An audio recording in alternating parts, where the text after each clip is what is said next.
Hello BookTube, this is Weekly Reads. My reading week has been mixed. It started quite well. I spent the weekend finishing Weavers, Scribes, and Kings, A New History of the Ancient Near East by Amanda H. Podany. This is a history of the ancient Near East, Mesopotamia, Syria, the Levant, Elam, which is Western Iran, into Anatolia and Egypt as they appear in the cuneiform sources.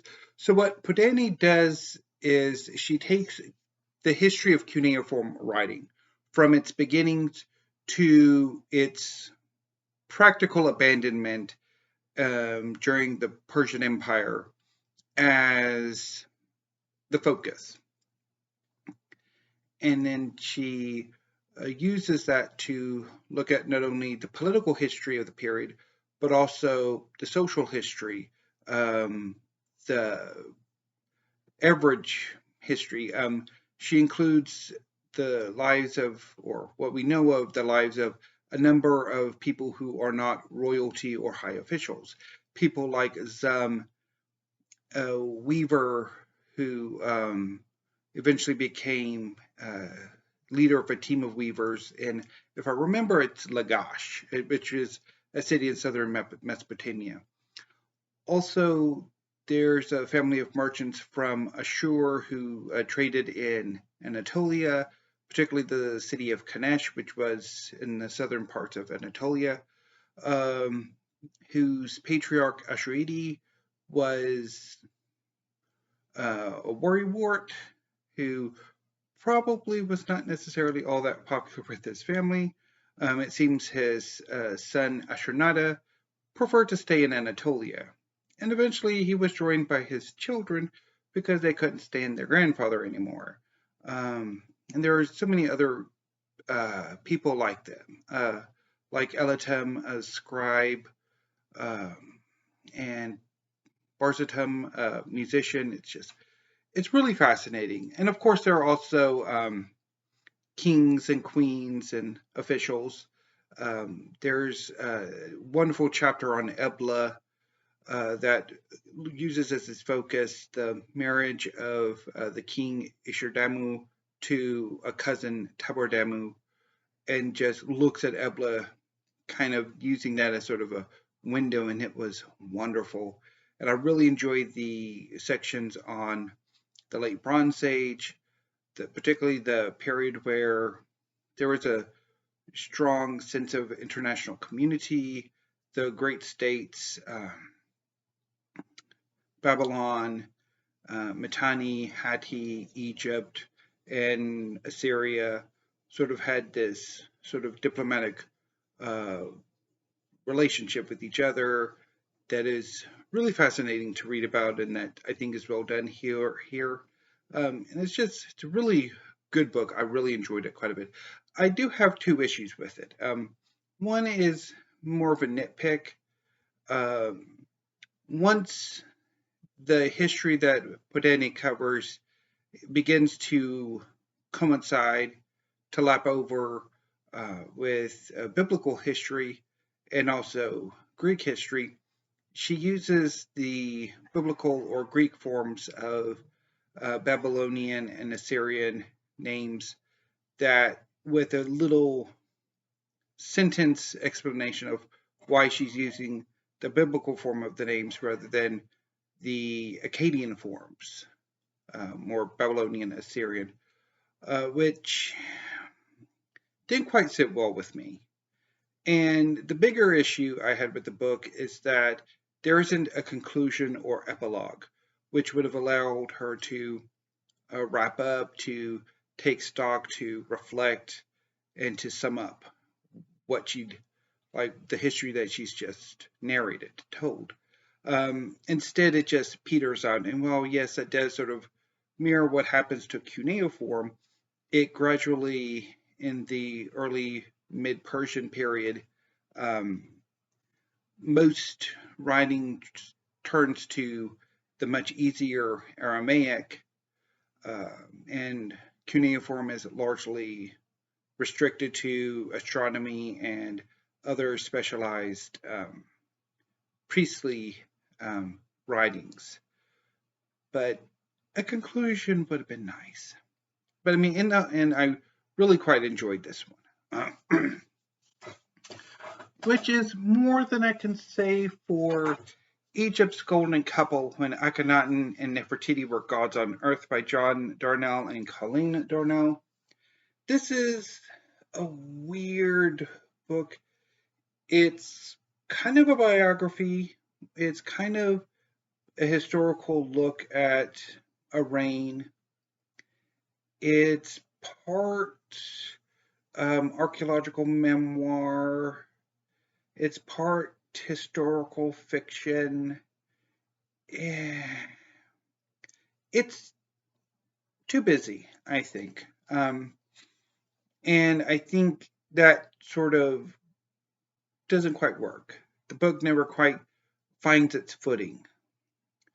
What I did like is that the Darnells do take a balanced and cautious approach to the sources. Their analysis and interpretation, I think, are rather cautious and interesting. They do come to some interesting conclusions that avoid some of the more extreme interpretations of the interpretation of Akhenaten and Nefertiti.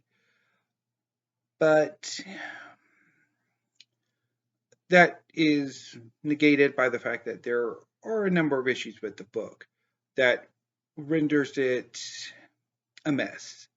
One, again, the opening section of each chapter has a dramatic imagining, a fictionalization that is referred to within the text, but it's also never followed up on. It's just there. It's padding. The writing, so that was one issue. The other issue that kind of made it a bit confused was occasionally the Darnells would appear as,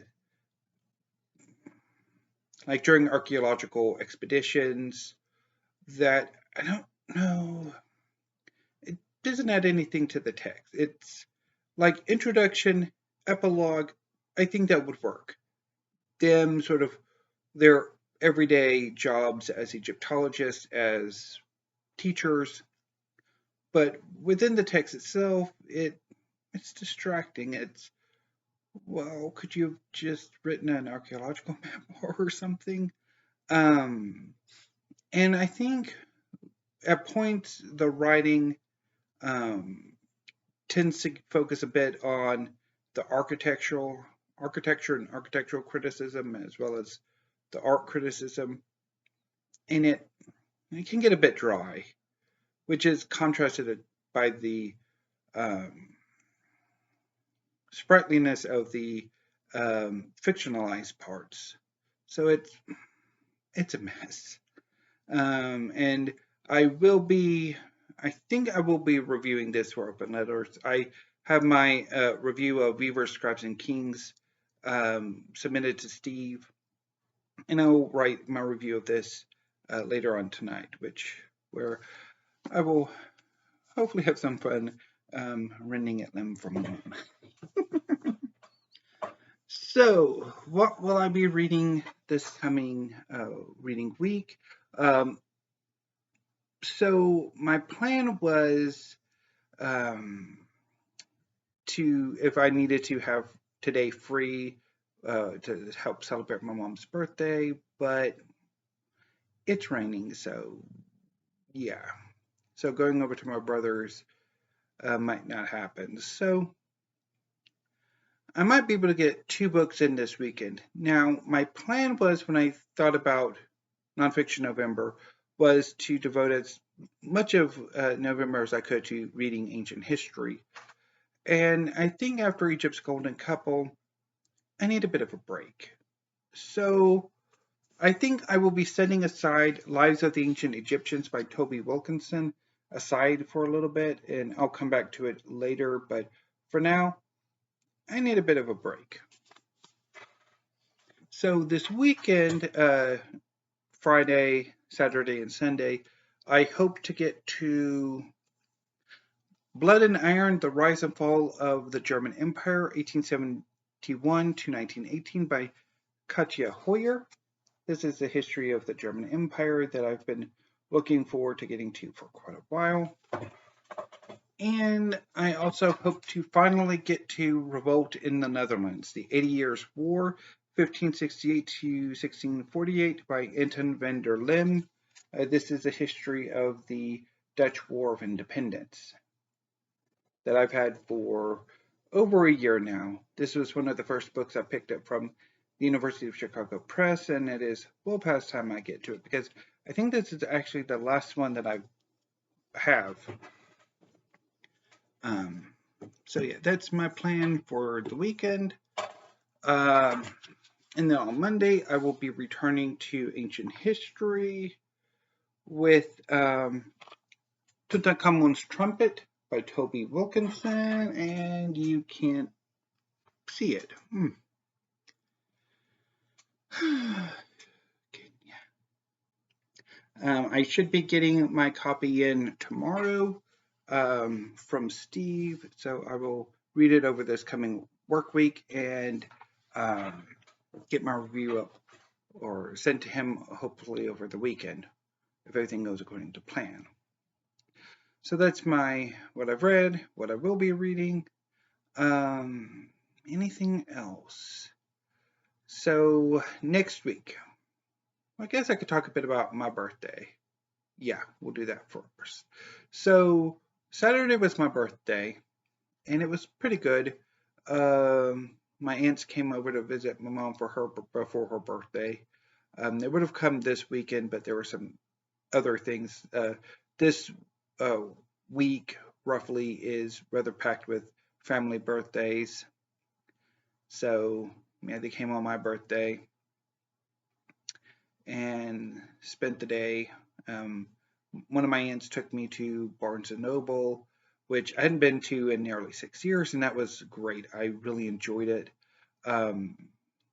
I went, and so the last time I went, it was packed with tech. This time, no. It was books, and that pleased me immensely. So I initially so my thought was going in that I was going to go to the cookbook section and focus on that. But instead what happened was I walked to the fiction section, looked around there for a bit, went over to the poetry section, browsed there for a bit, and then found my way to the history section and picked up 2 books. You can kind of see them over here, not there, right here, and picked them up, and then went and found my aunt and saw at the new release table something I should have picked up because I went ahead and ordered it like a few days ago. And I kind of wish now that I'd gone over to the science fiction and fantasy section and the graphic novels, comics, manga section and browsed there for a little bit, but maybe the next time I go because I want to go back. I really want to go back. I do want to go back to Barnes & Noble, and I do want to go to Golden's and Braz's books and Fabled and all of that. So maybe if I can work on my brother, or sister-in-law, they'll take me in the next few months. So that happened. Yeah. So next week, I plan on. So I watched a video from Michael K. Vaughan talking about why he reads what he reads that I thought would be interesting to see weaponized as a tag. So I might do that on Monday if somebody else doesn't have the same idea, and do that, and then tag videos, maybe a few discussion videos. I did want to talk about some plans for my 2023 reading plans, and a few other things. So see what comes up. But anyway, BookTube, I'm starting to ramble, so I'm going to go ahead and sign off for now. So thank you. Have a great rest of your evening and afternoon, since I'm doing this in the afternoon, and weekend. And I will see you on Monday with a new video. So until then, thank you, BookTube, and stay safe.